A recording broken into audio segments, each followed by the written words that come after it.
Hello. I'm back. I think it's been 8 months, maybe, post-op surgery. I have not made an update since like 7 weeks or something. Um, and anyway, someone asked a question about how I chose Keyhole, even though it has a higher risk of loose skin. And obviously, my chest is fully healed now. Get a little close up here. It healed very nicely, as you can see. There's no swelling really visible anymore. Both of my nipples are not inverted now, so that's something. And overall, got to like gain my muscle back, and I'm just very, very, very happy with how it healed. So now I'll talk about Keyhole. And okay, sorry, I'm literally recording off my phone. It's hard to set this up. Keyhole and how it's kind of a hard decision to make, but why I made it in the first place. Okay, so I'm kind of going to go way back to my decision making with top surgery.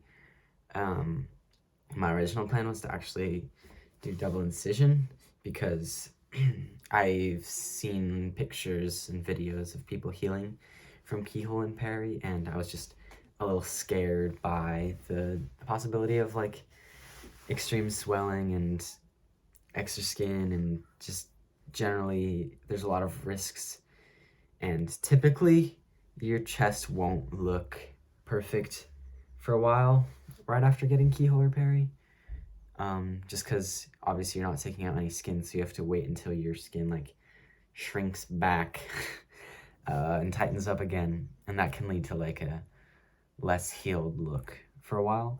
So I was scared of that, and I was like, oh, I just want double incision so I can just go in, get the surgery, and look perfect immediately. Obviously, that was not really considering scar healing and nipple grafts and stuff like that. So double incision definitely has its cons when it comes to healing. But I was like fully set on that because I was also kind of just like, I don't know, I was fine.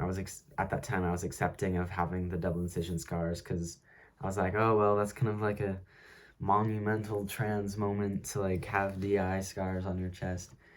Now I realize that my anxiety definitely would have been too bad to be shirtless in public for a very long time because I hate having people know I'm trans, even though I'm non-binary. So like the only way to actually feel like I'm being seen is by coming out.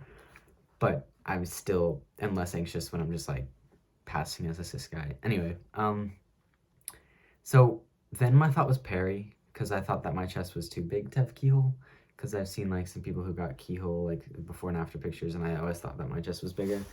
I think honestly that was some like body dysmorphia playing a role, because I don't think I really actually had a big chest, but I don't know. I think, okay, well, I actually was borderline between qualifying for keyhole and peri by my surgeon's standards. So basically I was right on the edge of being like having good enough skin elasticity to get keyhole, and peri would have been completely fine. But anyway, so as I had my consultation, my surgeon said that I would actually qualify for keyhole, and I was really excited about that. But then I was like, what about like loose skin and stuff like that? Because that I was definitely really anxious about the possibility of needing a revision.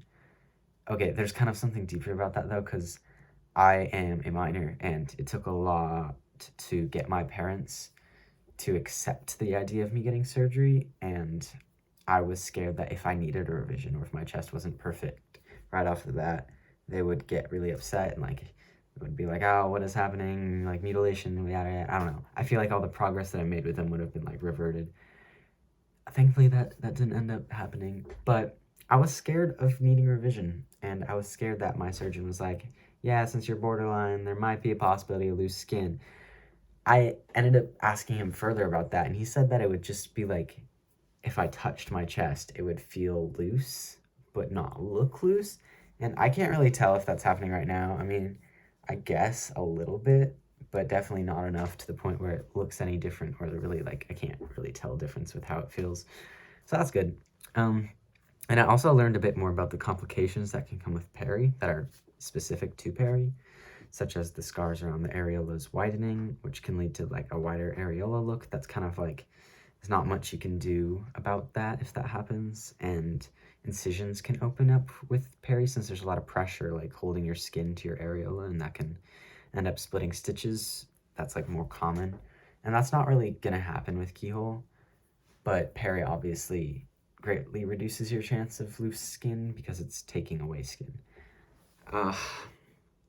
Anyway, I end up being a little too scared about the peri complications, and my surgeon said that keyhole was generally more predictable, so I just ended up feeling pretty confident with that.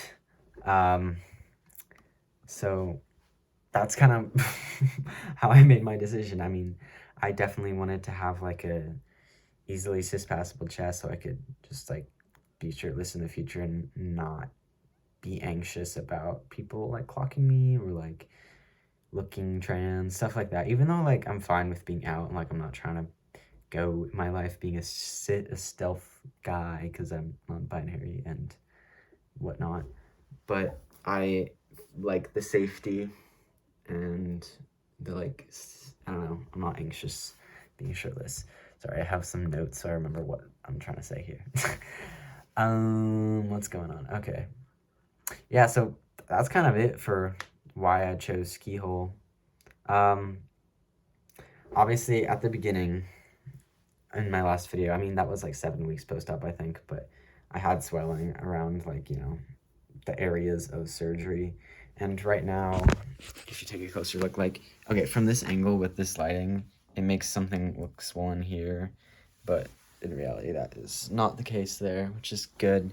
I do, on the side that I had a hematoma, I do have, I don't know if this is, it's probably not swelling by now, but I have like a little bit of scar tissue holding down something here. So if I completely bend my shoulder forwards, there's this tiny little kind of ledge there, as you can see. But that's only if I'm purposely like hunching over as far as I can. But otherwise, if I'm just sitting upright or even like slouching, there's really nothing going on there. And I mean, it was pretty great because with this keyhole right off the bat, I went out shirtless. I did not really care about sun exposure. That doesn't really matter very much for keyhole.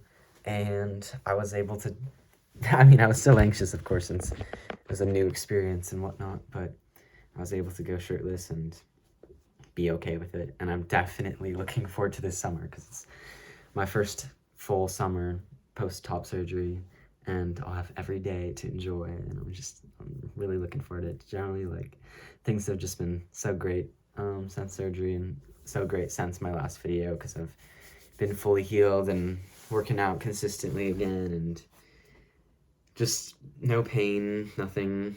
Although, little note, I am still numb.